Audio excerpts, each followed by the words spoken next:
Vijay Malik next season confirm రా. ఎందుకంటే మన CEO ఇంటర్వ్యూలో మనం చెప్పేసినాడు విజయ్ మాలిక్ మటుకు ఖచ్చితంగా నెక్స్ట్ సీజన్ 13లో ఖచ్చితంగా ఉంటాడు అని. సో మీరు కొందరు ఉన్నారు నిబ్బనా కొడుకులు, వాళ్ళని ఇంక తిట్టినా పర్లేదు, విజయ్ మాలిక్ ఏం ఆడతాడు బ్రో అసలు ఈ సీజన్లో అసలు అదే డొల్లా ఏం లేవు, మొత్తం మన భరతగాడే వరకు వచ్చినాడు అని కొంత ఎట్లంటారు తుఫా స్థాయిలో చెప్పినారు అనమాట.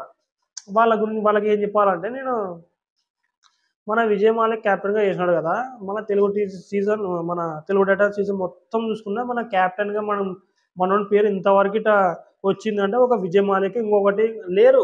సపోజ్గా చెప్పాలంటే మనం ఇప్పుడు రాహుల్ చౌదరి అన్నాడు కదా, మనోడు రేటింగ్లో కానీ క్యాప్టెన్గా అంత లేదనమాట. క్యాప్టెన్గా ఎవడు మనకి స్టాంప్ వచ్చేసి గుద్దడంలే మన తెలుగు డైరెక్ట్స్ని.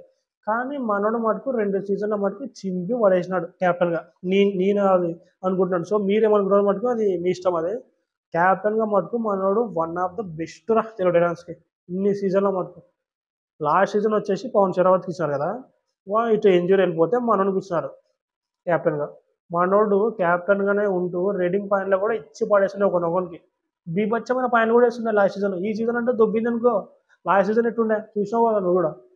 లాస్ట్ సీజన్లో మ్యాక్సిమం ఉన్న కూడా 8-9 పాయింట్లు కొట్టుకొచ్చి పాయింట్లో పెట్టేస్తుండే. క్యాప్టెన్ కూడా అంతే, వాడి మైండే వేరు ఉంటుంది ఆయన. మీకు అస్సలు అర్థం కాదు. ఈ సీజన్ తీసుకో, మనోడు ఎందుకు క్లిక్ అంటే మనోడు కూడా ఆడుతున్నాడు కదా ఒక దాంట్లో. ఇప్పుడు భరత్ మొత్తం డల్ అయిపోతే మనోడు లీడ్ చేస్తున్నాడు, కరెక్ట్ టైంకి మనోడు పాయింట్ తీసుకొస్తాడు అంతే. మనోడేమో అగ్రెషన్తో పోయి పాయింట్ తీసుకొచ్చి మనకు రావాలని ఇది కాదు. ఇప్పుడు మన దగ్గర ఇప్పుడు 10 పాయింట్లు తక్కువనే కూడా మనోడు పోయి అగ్రెషన్ పోయి ఒక పాయింట్ తెచ్చే రకం కాదు. వానుకున్న మైండ్కి వానుకున్న దానికి కరెక్ట్ ఇప్పుడు ఏడ పాయింట్ చేయాలా ఏం చేయాలా అన్న దాని మీద పాయింట్లు వేసేవాడు. కొంత ప్లేయర్స్ ఎట్లా అంటే పోయి దండం పోయి పాయింట్ తీసుకురావాలి, మన కాడ పాయింట్లు లేవు. ఇప్పుడు మనది 3 పాయింట్ తక్కువ ఉన్నాయి, వాళ్ళు ఇప్పుడు వాళ్ళు గెలుస్తారు ఒక 5 నిమిషాలు ఉన్నాయి. అట్లా పోయి సస్సాబాత్గా పోయి వాళ్ళకి పాయింట్లు ఇచ్చేస్తారు. మనోడు అట్లా కాదు, కూల్గా అనమాట. ఎట్లా అంటే ఎంత కూల్ అంటే ఓకే, వాడికి కోపం రాదని అని అనిపిస్తుంది ఓసారి, ఎంతసేపు ఏమో చెప్తాడు. కానీ మనవాడు ఇట్లే తెలుగు డైనామ్స్లో మటుకు పీక్స్ వెళ్ళిపోతాడు. నాకు వచ్చేసి నెక్స్ట్ సీజన్లో కూడా మన విజయ్ మాలికే ఉండాలి. సో మీరు ఏమంటారు? కొందరు ఏమంటారు భరత్ గీయాలి అని, ఇంకా కొంతమంది అంటారు భరత్కి ఇచ్చేసి చూసినాం కదా యూపీ హోదా అన్నాడు.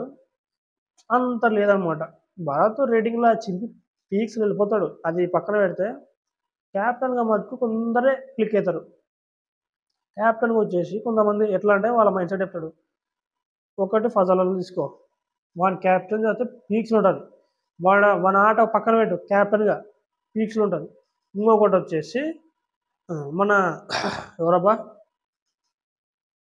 మంజిత్ చిల్లు, ఢిల్లీకి ఆయన లాస్ట్ ఆడిన మ్యాచ్లో ఢిల్లీకి కప్ ఇచ్చేసి రిటైర్డ్ వెళ్ళిపోయినాడు. మంజిత్ కూడా క్యాప్టెన్గా బీభత్సమంటే ఆ ఆట తగ్గిన క్యాప్టెన్గా మట్టు ముందుకు వెళ్ళిపోతున్నాడు. అంటే కొంతమంది ప్లేయర్స్ అనమాట పీక్స్లో క్యాప్టెన్ చేసిన వాళ్ళు.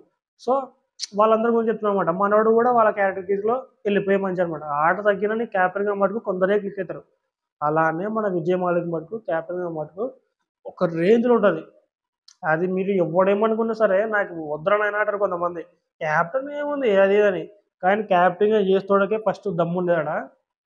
ఇక్కడ ఏమంటామే ఆడరా, ఇప్పుడు మన కాడ ఇప్పుడు లాస్ట్ మూమెంట్లో ఒక 10 పాయింట్లు లీడ్ ఉన్నాయనుకో, మనకు వచ్చేసి 20 నిమిషాలు ఉందనుకో, ఆ 20 నిమిషాల్లో 10 పాయింట్లు 8 పాయింట్లు ఎట్ట గెలుతారనే మైండ్ సెట్తో ఉంటాడు మనోడు విజయ్ మాలిక్. అంటే కొంతమందికే ఉంటుంది. అట్లా నాకు వచ్చేసి విజయ్ మాలిక్ ఖచ్చితంగా నెక్స్ట్ సీజన్లో కూడా క్యాప్టెన్గా ఉండాలి. అలాగే ఇప్పుడు రేటింగ్లో ఇప్పుడు థర్డ్ రేటర్ తీసుకున్నా కూడా క్యాప్టెన్గా మటుకు మనోడిని ఖచ్చితంగా పెట్టాలి. CEO ఖచ్చితంగా మనోడు మటుకు ఉండాలి. అలాగే మన కిషన్ గుడ్డ గారు కూడా సేమ్ పొజిషన్లో మన తెలుగు డేటాసే ఉండాలి. ఇంకా ప్లేయర్స్ వచ్చేసి ఎంత మారినా ఎంత వెళ్ళినా మటుకు వీళ్ళు మటుకు ఖచ్చితంగా ఉండాలి. ఇంకా భరత్ ఎలాగో తీసుకుంటారు, ఇంకా రిటైన్ ప్లేయర్గా ఎంతనైనా ఇచ్చని తీసుకుంటారు. కానీ భరత్ అట్లా అన్నాడు కదా భరత్ కూడా, సో భరత్ కూడా ఉంటారు. ఇంకా డిఫరెన్స్ కొంచెం చేంజ్ చేసుకొని వచ్చే మటుకు మనది సెమీఫైనల్స్ కాదు కదా, ఇంకా ఫైనల్ కొట్టే దమ్మున్న ప్లేయర్స్ కొంతమంది ఒక 2-3 చేంజ్ చేస్తే పీక్స్ వెళ్ళిపోతుంది మనది. సో మీకు ఎవరెవరు నచ్చుతారో ఎవరెవరో కొంచెం ఇంకా ఇంప్రూవ్ చేసుకోవాలో వాళ్ళ పేర్లు చెప్పండి. అట్లా ఎవరైనా కొత్తగా చూస్తుంటే మా ఛానల్ సబ్స్క్రైబ్ చేసుకోమమ్మా. నువ్వు ఎందుకు చేసుకుంటావు సబ్స్క్రైబ్? అందరూ చేసుకుంటున్నారు, సబ్స్క్రైబ్ చేసుకో, లైక్ కూడా కొట్టి వెళ్ళిపో బ్రో.